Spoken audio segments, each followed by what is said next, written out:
எல்லாரும் அழிக்கான். நீங்க பாத்திருப்பீங்க, வீரபாகு தேவர் இருந்தாரா இல்லையா? கந்த சஷ்டியில என்ன வருது? வீரபாகு தேவர் வருது. திருச்செந்தூர்ல மட்டும் வீரபாகு மூர்த்தின்னு இருக்கும். ஏன்னா தேவருங்கிற வார்த்தை அவன் கண்ணை உறுத்தது, இருக்கக்கூடாது அப்படின்னு சொல்லி. அதே ஒரு 1000 ரூபாய் கொடுத்து போட்டோ வாங்கி உள்ள போட்டிருக்கான். அவன் ஜாதி பெயர் இருக்கு எதுல.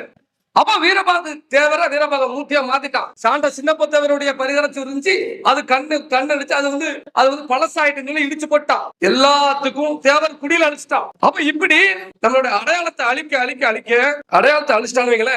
நாம யாருன்னு எப்ப உள்ள சந்ததி தெரியும், அடுத்த சந்ததிக்கு தெரியாது. அப்ப நம்ம வரலாறையும் நம்ம வந்து எதைக்கு விட்டு கொடுத்துட கூடாது. உண்மையிலே தேவர் சத்தியமா 18 ஊருக்குள்ள நானும் இங்க பாருங்க கிட்டத்தட்ட 2000 கிராமம் போய்கிட்டு தான் இருக்கிறேன். நான் ஒரு நாள் நிக்கல. நான் தேனியில இருந்து கம்பன், போடி, சின்னமனூர் இருக்கிற எல்லா அங்க இருந்து கன்னியாகுமரி வரைக்கும் நான் போய்கிட்டு தான் இருக்கிறேன். எல்லா கிராமத்துக்கும் போயிட்டு தான் இருக்கிறேன். சங்கரன்கோயில் தொகுதிக்குள்ள இன்னும் நிறைய இடத்துக்குலாம் சுத்தி பார்த்திருக்கேன். ஆனா அந்த பாண்டியர் வம்சம், பாண்டியர் குடின்னு போட்டு இந்த 18 பட்டியல்